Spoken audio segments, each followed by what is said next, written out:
Welcome up for another SRU podcast with me and my guy, Will Royal. This podcast, we're going to be talking about the ACC. Probably one of the weaker of the conferences, but still, anything can happen. Yeah, anything could happen, definitely in the ACC. So we're going to jump in with Boston College. Boston College just lost. Well, no, the Military Bowl got canceled this year to East Carolina, and it looks like I don't know. They have the worst offense in the ACC last year. I don't know if they're gonna have the worst offense this year. How do you feel, Will? Yeah, we are looking at a team with a top 50 recruiting class. They were 40th in the country. They are getting back Phil Jurkovec coming back from injury. That's going to help them with their quarterback situation. But for me, their big return is Zay Flowers in receiving. One of the best receivers in the country. And having him come back is definitely going to help them with their offense. But a key piece in losing was Zion Johnson. It was a first-round draft pick on the offensive line. They didn't really fill that hole up. But I do think that if, working out, they could finish as a slightly above average team to an 8-4 at best. I think is their ceiling. But I do think, Boston College isn't the biggest name when it comes to ACC, but I do think they're going to make some noise. Do you think they're going to make it to a bowl this year? That's the real question.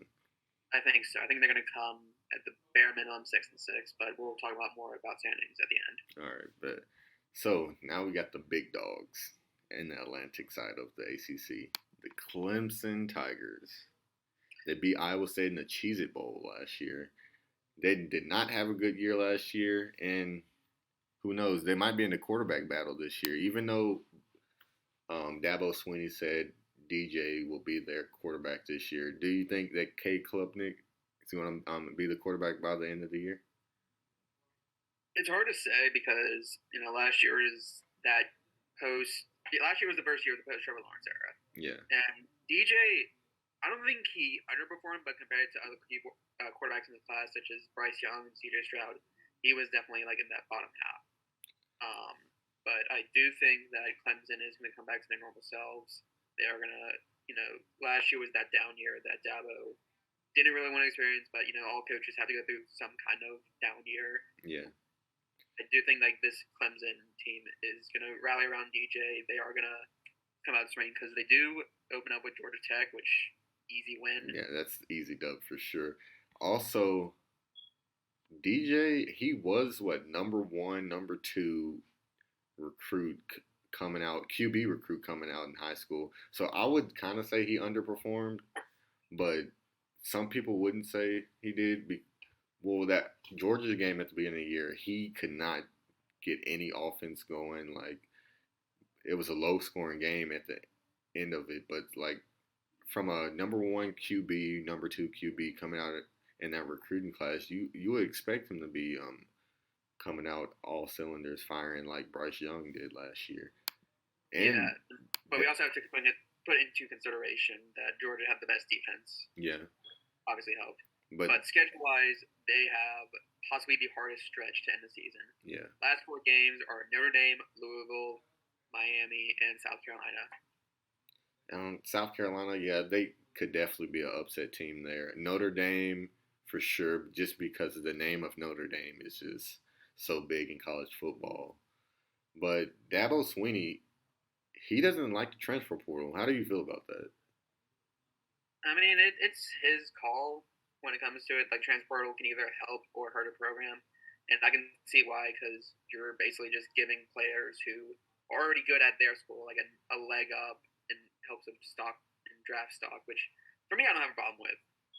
But I know Dabo says if you want to be on my team, you have to commit to Clemson your entire time. I don't really like that, just because that's old school NFL where there wasn't a free agency. Yeah. And if it's not working at Clemson, why can't he just leave and go play where he wants to? Or what if he wants to come to Clemson? It's more the players coming into Clemson. Yeah, I understand that, but why wouldn't you let them come into Clemson? It could help your program. Literally all the big schools, like Alabama just got Georgia Tech's running back, and that's helping Alabama in their running back room. Why wouldn't you just recruit a guy that's transferring.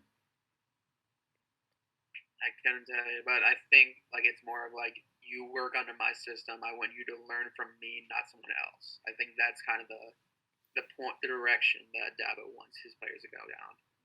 See, I don't know, but they do have usually have a good recruiting class. They have the number one recruiting class in the ACC this year, number 10 overall. You would kind of say that's a down year for Clemson, even though that's number 10 in the nation. But Clemson, Yeah, the past few years, they've been like top 5, top 2, honestly, but like top 5 mainly. Yeah, and last year was the first year they didn't make the playoffs since the first year. Yeah. And Dabo's going to use that momentum to, revitalize what he missed out on. And they get Brian Brzee back, and I'm pretty sure they lost him for most of last year. And he's looking to be a first-round pick. I would say he might be a top 10 pick, honestly. Big guy, big tackle. He was number 1 recruit coming out his high school year, going into Clemson. And I feel like him coming back will definitely help them this year. Yeah.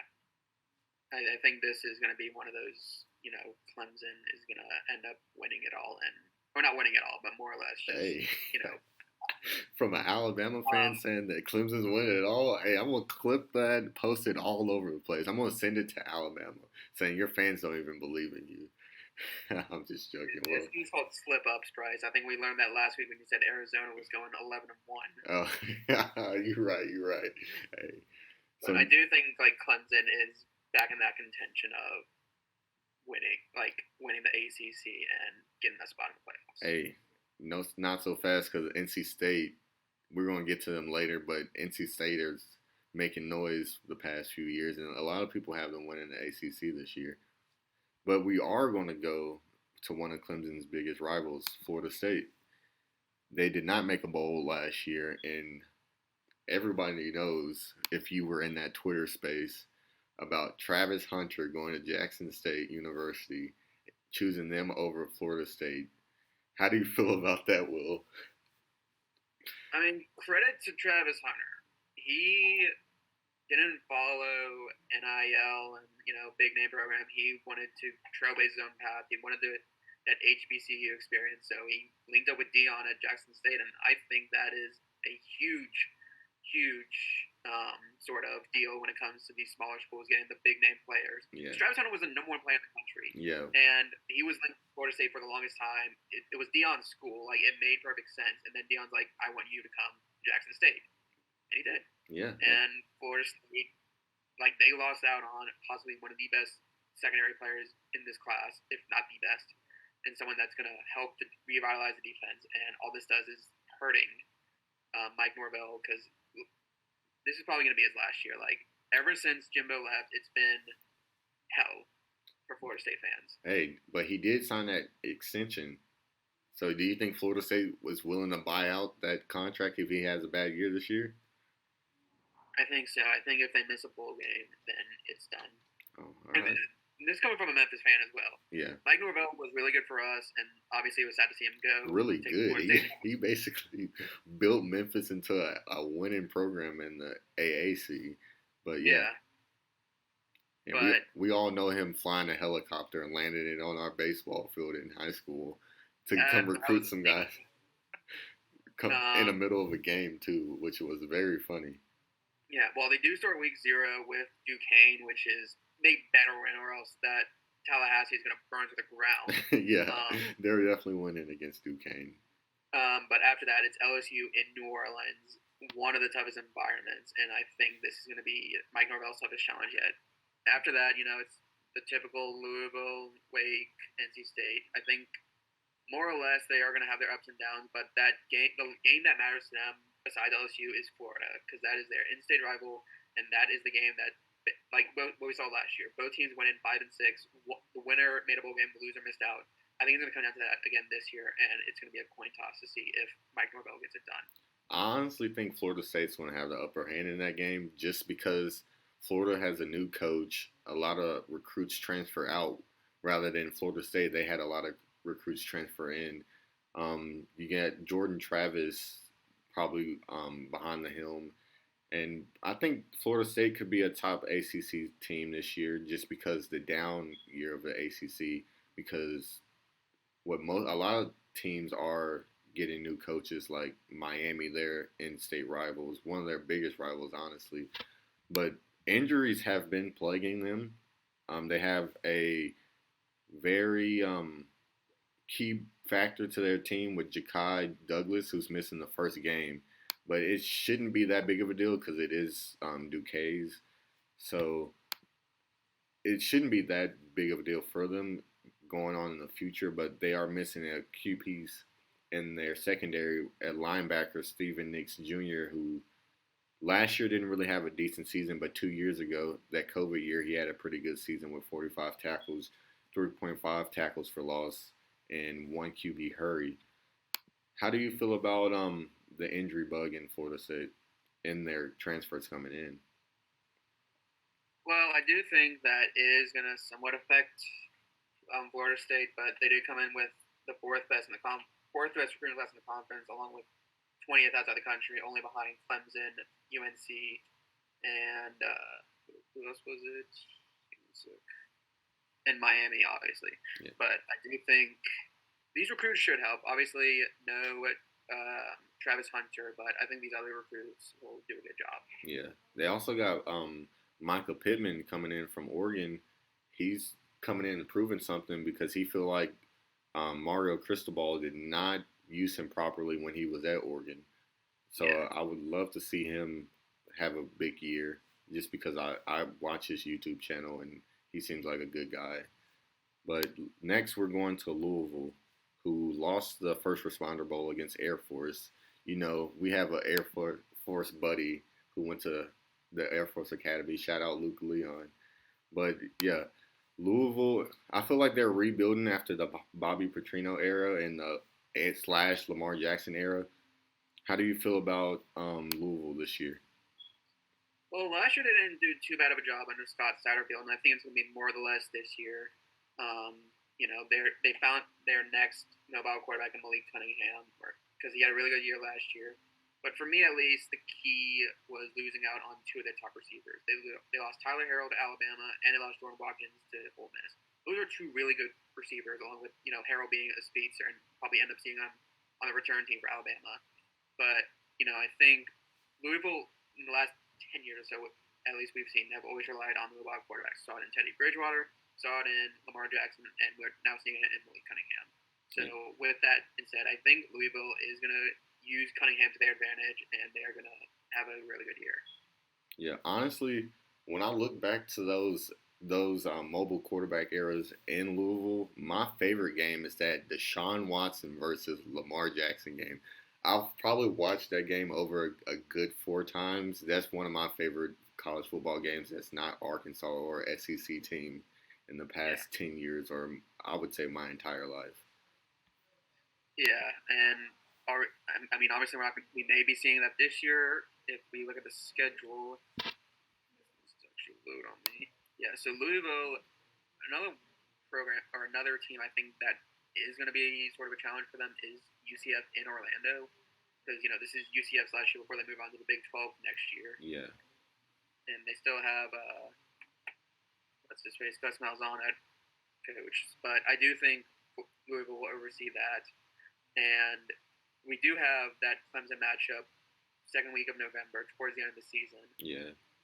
But I do think, along with most teams, that game circled is Kentucky, and they need to win that if they want to, have some sort of progress. Yeah, they have a tough conversation. They have a tough second half with Pitt, Wake Forest. Good thing Wake Forest doesn't have Sam Hartman because it would make that second half way harder.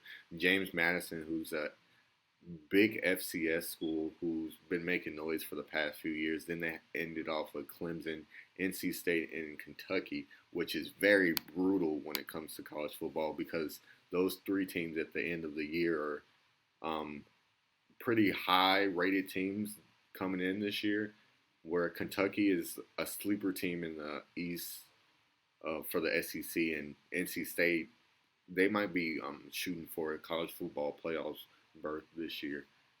Speaking of NC State, let's go to them next. So NC State, they won. The Holiday Bowl got canceled versus UCLA due to, I'm guessing, COVID reasons. Is there a new sheriff in town with NC State? Will they win the Atlantic this year? Will they beat Clemson and will they make the playoffs this year? They say they have the best defense in the conference, better than Clemson. How do you feel about NC State coming in this year? So we didn't talk about this, but NC State is coming into the season as the number 13 team in the country. Yeah. There are three other teams in the ACC that are ranked, and that's Clemson at 4, Miami 16, Pitt at 17. But I think that is a bold statement of saying NC State has the best defense in the Atlantic, possibly in the whole conference as a whole. You could make arguments, for the likes of Pitt and Wake and all these other teams. But I think, I cannot speak right now, but the same problem we have with Boston College is that they lost out on a key offensive lineman, Akeem Aquano. Number 6 overall pick. Some of them had him going first. Losing that key left tackle is going to hurt them. They need that blindside tackle, and I don't think they found that right replacement yet. Yeah. Everyone's saying their secondary is top 5 secondaries coming in next year, well, next week. Aren't you happy that college football starts next week? I know. This Saturday. Yeah. Oh, well, yeah, this Saturday, but all the big games are next week. But NC State did have the number 10 recruiting class in the conference, which is not good at all for a team that's supposed to be real good. 64 in the nation. It's kind of brutal. Yeah. I was looking for a new sheriff in the ACC. I know you are because I know you're kind of tired of Clemson. Yeah, but for me at least, their key game outside of the conference is Texas Tech because that is a high-powered offense. And if this is so-called the best defense in the ACC, they need to come out and show that they can stop a Big 12 offense like Texas Tech. Yeah. I would have loved to see a Clemson versus NC State game later in the year for like all the marbles in the ACC, but we do get that game the 5th week of their schedule. So yeah, everyone circle that on y'all's calendar for October 1st to start off the October spooky month. And now we're going to go to Syracuse, who didn't make a bowl last year, had number 12 recruiting class in the conference and number 68 in the nation. I don't really see Syracuse making any noise in the ACC this year and not any noise anytime soon. But hey, you might know more about Syracuse than me, Will. Go ahead and tell them what you found out. So it just feels like a long time ago, but 2018 they actually had one of the best teams in the country. They went 10-3, but now last year they went 5-7, just barely missed out on the bowl. So Dino Barbers has this sort of chip on his shoulder of this is the make or break here because Syracuse basketball is kind of on the decline, so more people are relying on football. But for me at least, one of their biggest issues is always O-line. Like obviously O-line is the backbone of every good team, but it's something that Barbers has always struggled with, trying to find those right players and mix them up. But for me, at least, one combo to look out for is quarterback Derek Schrader and their running back Sean Tucker, who combined for over 2,000 yards total last year, just between the two of them. So I think if you have the right offensive line and you protect that, this is a good Syracuse team. But I don't see it just yet because I do think offensive line-wise, they have a lot to improve. Well, Syracuse is historically known for their running backs. You got Jim Brown and one of the first ever black Heisman winners, and I forgot his name. It's a whole movie on him, but I can't think of his name on the top of my head. We'll probably look it up and tell us later. But they are known for their running backs, so I wouldn't be surprised if those two running backs do have a big year this year.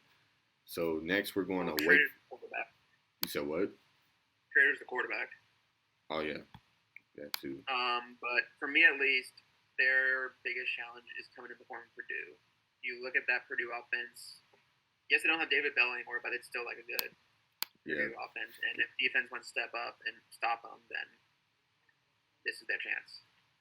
Yeah, honestly, Purdue, we're going to get to them when we have big our Big Ten preview in a couple of days. But Purdue did have a great season last year, upsetting a lot of teams' chance to making the playoffs in the Big Ten or making it to the Big Ten championship. But we'll get to that in a few days. But for now on, we're going to go on to Wake Forest, who beat Rutgers in the Gator Bowl and had the number 13 recruiting class in the conference with number 71 in the nation. They have a big loss, a huge loss, I would say. They're losing a Heisman-type quarterback in Sam Hartman for the rest of the year to an unrelated football injury. Well, a non-football injury.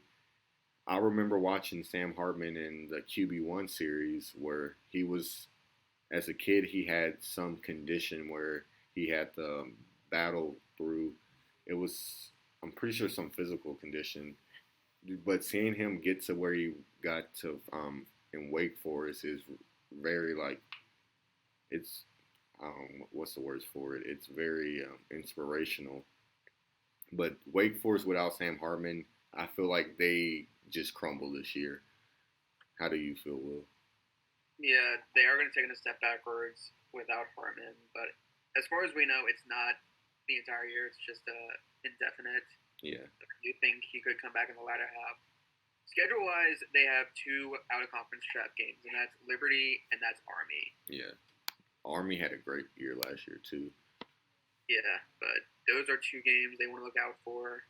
Other than that, I think Wake Forest is going to have a decent year, get into that bowl game, but are they going to be as good as they were last year with Sam Hartman? I don't think so. I think Hartman's injury is going to sort of prevent them from having a great season like they did last year, but it's still going to be a solid year.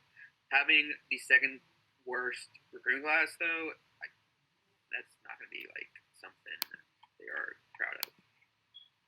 Wake Forest is not really, I would say, a sports school in general.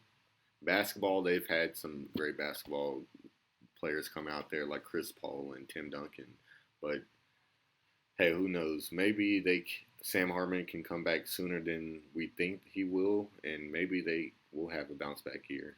It's going to be hard in this Atlantic part of the ACC, but they could. Who knows? Speaking of this conference in the Atlantic part, we're going to go to the coastal part and start off with Duke, who hasn't been. They were really bad last year. They did not make a bowl, and they haven't looked good since, Danny Dimes, wouldn't you say? Yeah, well, this is the first year with Mike Elko because they finally, or I don't want to say finally, but the Billy Cutcliffe era is over. Yeah, he was there for a while. But Duke is a basketball program. They don't really care that much about football, but there have been years where Duke football has been exceptionally good. It's not that anymore. They do have Northwestern and Kansas, both road games. So those are the tests. I guess I'm going to call it that. Yeah. But other than that, they are going to struggle. And I think they're going to finish the tail end of. Yeah, for sure. I'm pretty sure I had them maybe finishing last in the conference. Yeah, we'll move towards that towards the end. But another bottom feeder, at least in this division, is Georgia Tech. We know a little about Georgia Tech, don't we? Sorry, Wyatt, but hey, we got to do you like this. I'm pretty sure you know it too. Which they didn't have that bad of a recruiting class for the ACC. They had the 954 overall. Georgia Tech usually gets pretty decent recruits. Yeah, because it's Atlanta. Yeah, and who knows? Can Georgia Tech get back to the good old days when they were in the SEC and actually win some games in the conference this year?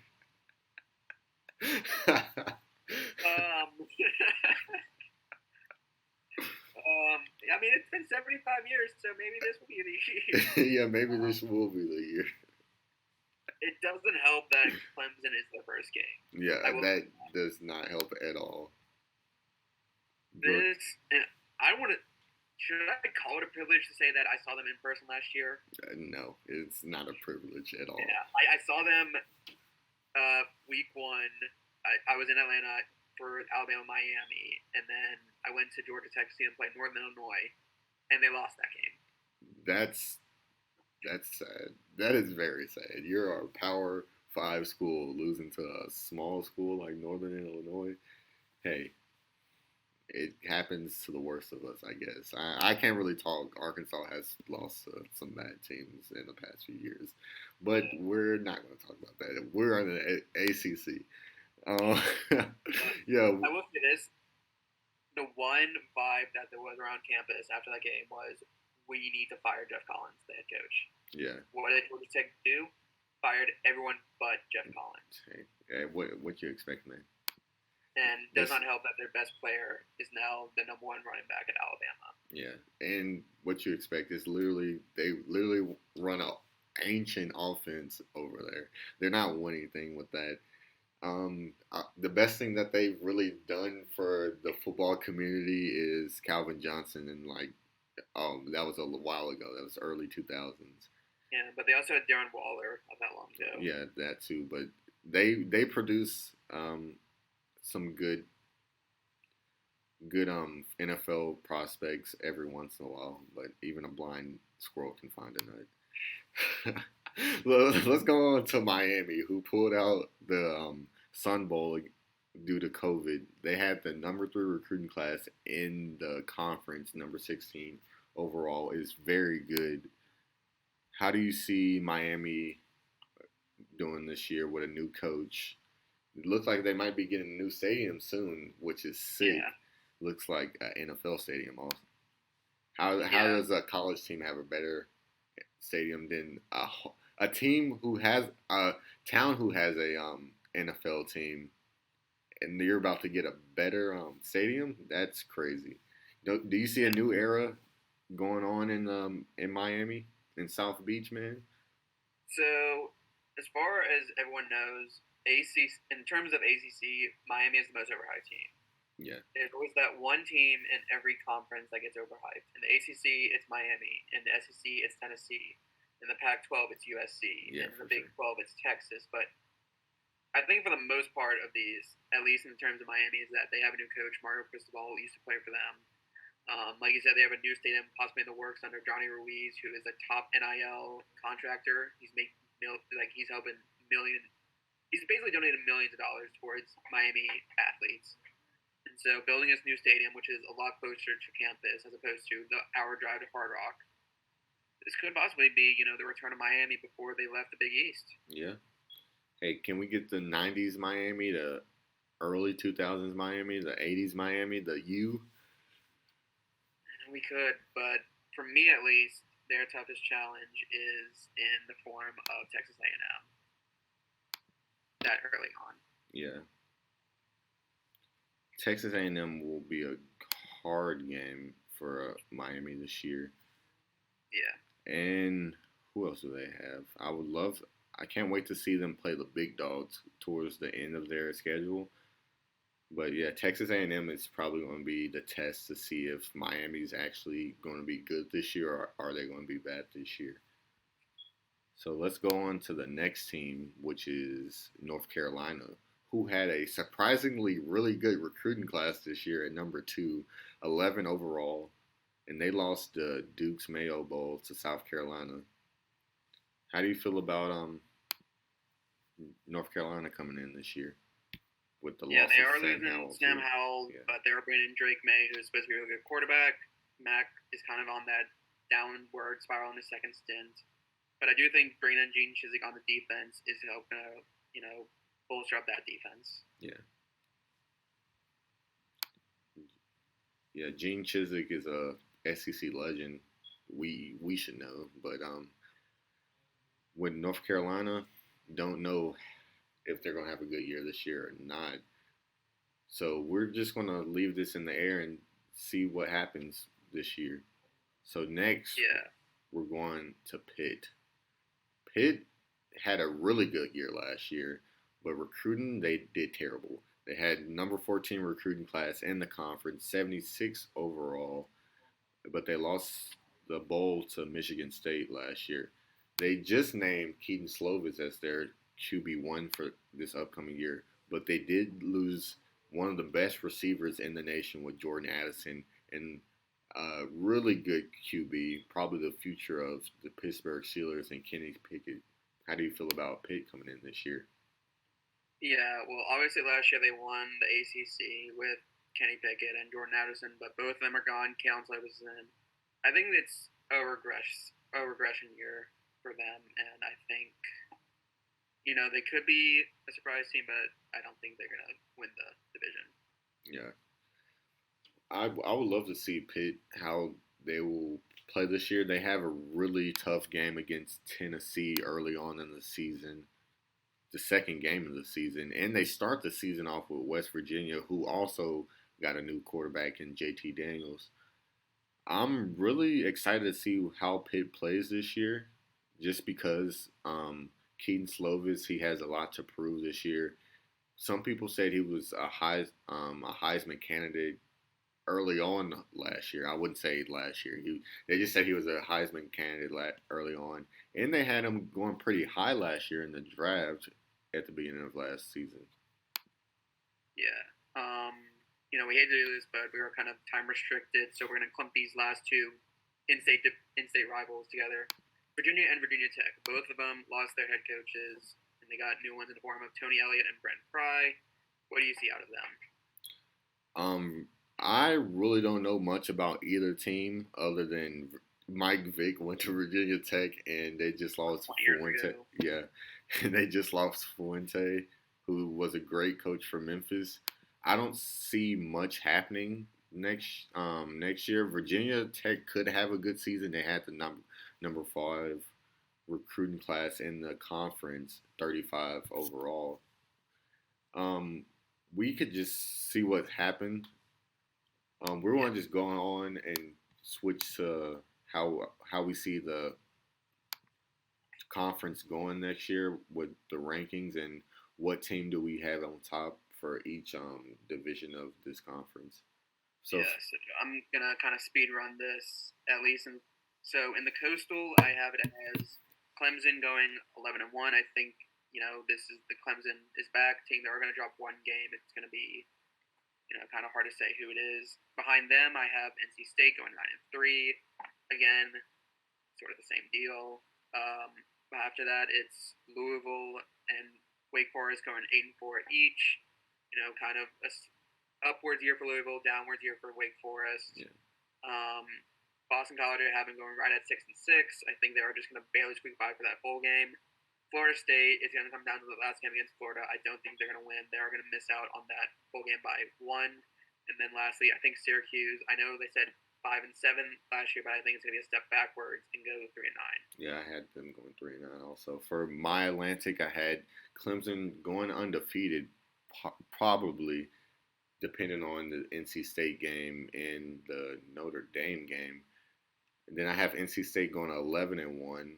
I could see them fighting Clemson up at the top. Then I have Florida State actually going 9-3. I feel like Mike Norvell might change how the program's run this year. I feel like he has a lot in store for college football this year. We've seen him have good seasons over in Memphis, so I can see them playing good this year. Then I have Louisville going 6-6, but I have them tied with Wake Forest in conference wins, where I have Wake Forest going 8-4, and I have Boston College going 5-7, just missing out on that bowl game, and I have Syracuse also going 3-9. But for the Coastal, I have Pitt going 11-1, surprisingly winning all of their conference games because I don't think they have any hard conference games this year with NC State and Clemson. Then I have Miami going 8-4, Virginia Tech going 8-4, North Carolina going 6-6, Virginia going 4-8, which could be too low, honestly. And Georgia Tech, they luckily won one game in the conference, and that's against Duke. Hey, Wyatt, we showed you some love on that game. and we have Duke going 2-9 and Georgia Tech going 2-10. So mine is a little different. I'm buying into the Miami hype. I'm saying they go in 10-2 this year. Those two losses come against Texas A&M and Clemson, but I do think they're going to win the Coastal that way.